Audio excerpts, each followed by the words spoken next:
Hi, my name is Rebecca Powers with SLCT, and here's what's happening in Sterling and Lancaster.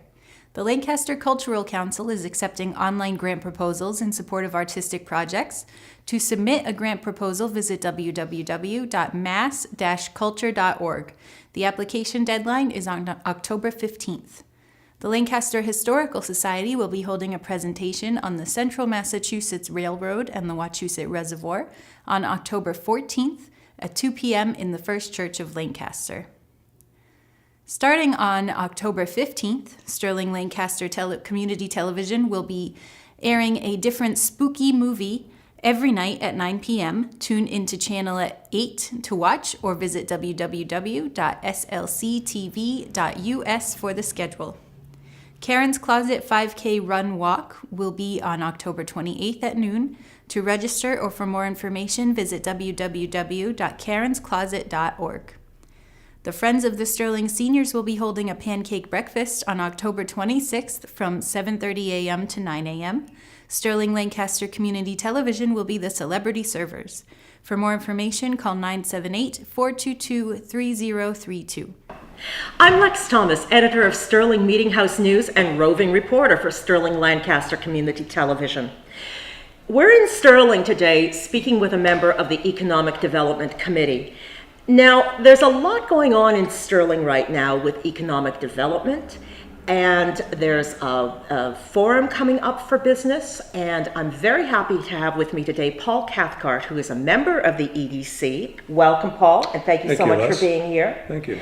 Now, we've got a number of things to talk about, but first, I'd like people to understand what the EDC is. You know, I find so often when I'm talking to people and I throw out these things, economic development or EDC, and people say, hold it, what is that? Is that something we have here?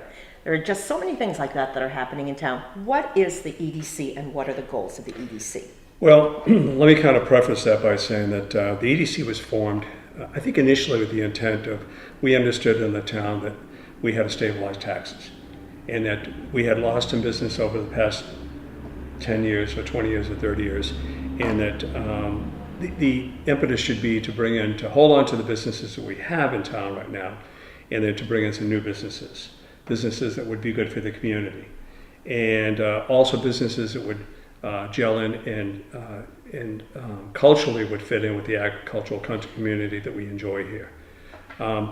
The EDC's primary goals were to kind of take a look at how can we link the town in better with the businesses so that both of them become more of a partnership, so that they know what's going on from our standpoint, and then we know what's going on from their standpoint and what their needs would be. We started doing that, and we went through a very extensive list and started talking to a lot of businesses in the town to say, what do you see as opportunities for you within the town itself, within your organization? Are you planning on expanding? Are there barricades, blockades along the way that we can help remove for you to help you expand and be successful? Also, I think it's important to understand that having the businesses being good partners in supporting the town and the needs in the community is also important. So that's happened. We've had some new leadership over the past several years in the town at the top of it. Well, I know that the committee has become much more active over the last few years as well, the EDC. It has. And now, how long have you been on the EDC? I've been on about 3 years. Okay. Now, let's go back just for one little detail. Could you explain to me what do you mean by stabilizing the tax base, and what does that mean to the residents of Sterling? Why is that important? Well, the EDC, its main function is obviously the business community, keeping the businesses we have happy, facilitating their needs, and then also making this in a very attractive environment for new businesses to come to town. But it's also imperative that we maintain a strong and a good environment for the residents. I live here. I have a small business as well, and we want this to be not only a good community to do business, but also to live here. Mm-hmm. Support our schools, support our businesses, and so on and so forth, and quite frankly, for us to be proud of where we work and where we live. As far as the tax base. The tax base is concerned, we have needs. The town will continue to have financial needs. The fire department, the police department, the Department of Public Works, and so on and so forth. In order to do that, that money has to come from somewhere. And obviously there's a couple of places it can come from businesses and it can come from residents. But if we have a deficiency in that and we don't have the revenues come in, then the only alternative is to raise taxes. Right. And to raise taxes. And that does two things. It'll certainly drive businesses that we have in town out. It may drive residents out, and certainly it's just not good for anybody. And those are the realities of life that we will continue to have expenses in this town. So really what you're saying is that a stable business base also creates stability economically. A stable business base and also a stable residence base. Sure. But both do run hand in hand. But the stable business base is good. It's also good that we're doing this because we want to understand that businesses have somebody looking out for their Sure. for their betterment as well, and for their, for their interests. And the EDC, I think, is going to do that to help them not only grow, but to make things, shall we say, economically feasible and affordable here to stay and do businesses in this community without just raising taxes. Now, I know that your priority on the EDC, or one of your priorities, is definitely to reach out to businesses. And in view of that, there is going to be a business forum that is going to be happening on October 25th. And this will be from 7:30 to 9:30 in the morning.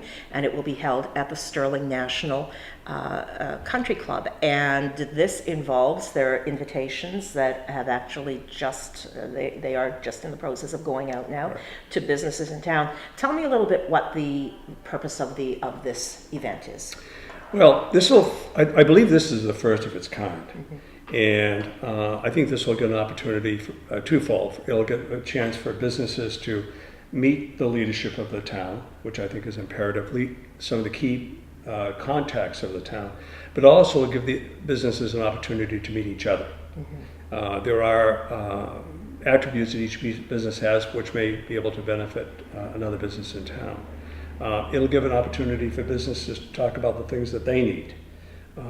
Some of their successes, if they're going to expand, what we can do. And we can also talk to them about what their needs are as far as what blockades or that we can remove or perhaps pave the road for them down the road. It's also an educational forum where we can let them know what's going on with the town that they may not be privy to, mm-hmm. or shall we say in a day-to-day basis knowledgeable about.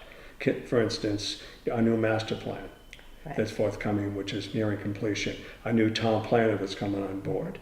There's a lot of good things. This is a very, very good time for Sterling, I think. We've got, between our local leadership, our local representatives who have stepped in to start getting involved to help support us, and quite frankly, our current governor is doing a lot for the Central Mass area, which was not the case, I think, in the past. So there's a lot of good things right now, and our current leadership here in the town. So there's all the planets are lining up right now to do all the right things. Mm-hmm. And we're getting a lot more involvement from the community. Yes. Community members like myself and the others who attend these EDC meetings. And I know that that's something that even in the town planning process, it has become very important at the town to get this input, because let's face it, decisions are going to be made. We're asking people to come in and give their feedback to that. I think as well, one of the things that's interesting is that this is something that's going on region-wide. Mm-hmm. I think that we're seeing this in a lot of towns. So it's also a matter of keeping competitive, isn't it? It is, and I think we have access to a lot of benchmarks right now that we didn't have in the past. Having state representation here, attending our EDC meetings, and sharing with us some of the successes that some of these other communities have had, and some of the hurdles and some of the challenges that they've had too. We're learning from that, so it gets us down the curve a little quicker, and we don't make the same mistakes that have been made in the past by other communities. So it's been good. A lot of these other communities that you alluded to are further down the curve and they have a lot of successes. So why reinvent the wheel? Mm-hmm. What works for them? Some of what works for them may work for us as well. Understanding that we are different communities, sure. We have a lot of similarities and a lot of the same challenges. And these things take time as well. And this is really a starting place. It is, but I think that the businesses and residents can look around the town and already see visible improvements. Right. Aside from what we're going to communicate at this meeting and share with people at this symposium, if you will, this meeting at the Country Club, the Sterling Country Club here in October, I think it'll be a good opportunity for them to learn a lot more, and they'll be excited. They'll Sure. be excited to see where we're going, Yes. and how that's going to help them succeed. Yeah, well, it's interesting, even with the EDC, there is so much excitement in there right now and so much energy that is beginning to happen. Exactly. So the forum is going to happen on Thursday, October 25th, 7:30 to 9:30 in the morning at the Sterling National Country Club. Now, one of the things that, because we're trying to put all of this together, the EDC and other volunteers from the community and whatnot, it's been difficult to necessarily get our information out to everybody. So we're asking if you do not receive an invitation, but you are a business person in town, please consider yourself invited. We would love to hear your input. We are looking for RSVPs so that we know what to tell the country club by October 19th, and those can come to Lex at lexthomas.com. And I know that that information is going to be scrolling here for you as well. We will have that up periodically on SLCT for you to take a look at as well. So please join us. Paul, this is fantastic. Thank you very much, Very Lex, for having me here excited about today. this. Yes. We're very excited. And thank you so much for being here. Thank you. All right. I'm Lex Thomas, editor of Sterling Meeting House News and a roving reporter for Sterling-Lancaster Community Television. I'm here in the wonderful Conant Public Library here in Sterling, and I am so pleased to be here with not only a great local author, but also a wonderful friend. And I am so pleased and proud of what this gentleman has done. This is Ray Tatton. Welcome, Ray. Thank you very much. And I'll tell you, I am so proud of you. Ray has just published his first book. It's a collection of essays calling And Another Thing, Just Saying. And he has self-published this. So, Ray, why don't you tell us a little bit about this? Tell us what the book is about and how it came to be. Okay, well, I'll shorten the story of how it came to be. But over the last several years, I've been participating in the Seven Bridge Writers Collaborative in Lancaster, and the class that I enjoy is on a Thursday night with Winona Wendt, and she sends out a prompt, and that we have to bring something to class that we've written based on that prompt. And over the years, it's kind of graduated into, from having too many words into just bring 300 words, so cut things down. So over the last couple of years, I've been writing essays about 300 words. And so I started sending them out and getting some real positive feedback, got a few of them published. And so I had the notion, I have all these essays all over the house on thumb drives and papers and scraps, and I really ought to put them in one place. And so I started sending out some queries to agents and publications, and I got no response on the idea of having an essay book. You know, I'm not a well-known author, and so along about that same time, I started noticing this gal on Facebook, Lisa Shea from Sutton, and she has 50 plus books put up, and she published them all herself. Mm-hmm. So she announced a session, a class to teach self-publishing, so I went to that. It was 4 nights, and it was quite an eye-opener for me on the possibilities, and I thought, that would be fun. I think I'm going to do that and see how far I can go with it. So that's the result. I did the self-publishing, fumbled my way through it, and it wasn't really that difficult at all. Now, what were some of the challenges in self-publishing that you encountered? Well, I started off with CreateSpace, and the big challenge was I started going with them, and then they changed and they merged with Kindle Direct Print. Mm-hmm. So I felt a little uncomfortable about that, but really it's just you put up your information, you craft a title, mm-hmm. They give you an ISBN number based on that, and then there's a place to post or upload a PDF and then a cover. So as I think about it, those are only the essential ingredients. Mm-hmm. And they're going to assemble that for you, and so that was a difficulty, making a cover. Right. Who would make it, how to get it made, what do I want the cover to be, although I did have an idea of kind of what I wanted to, but what are the resources out there? And so with Lisa's help, she suggested this company called Fiverr, which is an assemblage of people who really contract their services. So one of the services is cover making. So you go on their site and there's 50, 100, and you look at their little thumbnail and you trial and error and you pick one and tell them what you want, and so that's how the cover happened. Same thing with, I had a Word doc. I assembled it the way I thought it ought to be, with back pages and so forth. How the formatting ought to look. But going from that to 6x9, I needed a professional formatter to do that. So once again on Fiverr, I found a formatter and they did it, and off we go. Now, how long did that take you from start to finish, from when you decided that you were going to do this and actually started to work on the self-publishing? Not talking about just the writing, but the actual process. Not much more than a month. Really? So it was And I pretty didn't quick. do it full time. Right. I would, after dinner, pick at it, pick Sure. up the pace and go. It didn't take long at all. If I knew what I was doing, I could have dashed it out in no time. Even faster. Now, tell us what is the content of this? What genre is this? What kind of essays are Right. these? So there are variety. So some of the essays are about when I was a kid, the memories that bubbled up, and then more of them are about my life over the last several years. Parenting, growing older, senior citizen, that type of thing. So it's a variety. It's quite a mix, actually. But I think it gives I feel like it gives an idea of kind of what I'm about by reading, the beginning to where Sure. I'm at right now. What's next in line? Are you working on another one? What are you planning on doing? I am. This Yes. was very much a let's see how this goes adventure. I mean, so it wasn't the biggest project in the world. So I have two manuscripts. One I wrote, I started over 10 years ago, and all it was a series of episodes, an assemblage of episodes. So I knitted it together, and it comes out to be a historical narrative.